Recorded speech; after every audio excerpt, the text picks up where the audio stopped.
11 ఏళ్ల బాలికపై వరుసకు పెదనాన్నే అఘాయిత్యానికి ఒడిగట్టాడు. మాయ మాటలతో బాలికను నిర్మానుష్య ప్రాంతానికి తీసుకెళ్లి దారుణానికి పాల్పడ్డాడు. ఆ తర్వాత విషయాన్ని ఎవరికైనా చెబితే చంపేస్తానని బెదిరించాడు. ఈ దారుణం అన్నమయ్య జిల్లా పుంగనూరు మండలంలో ఓ తండాలో జరిగింది.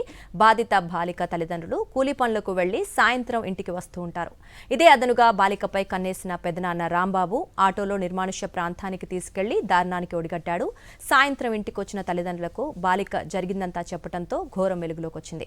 బాలిక తల్లిదండ్రుల ఫిర్యాదు అందుకున్న పోలీసులు పరారీలో ఉన్న నిందితుడి కోసం గాలింపు చేపట్టారు.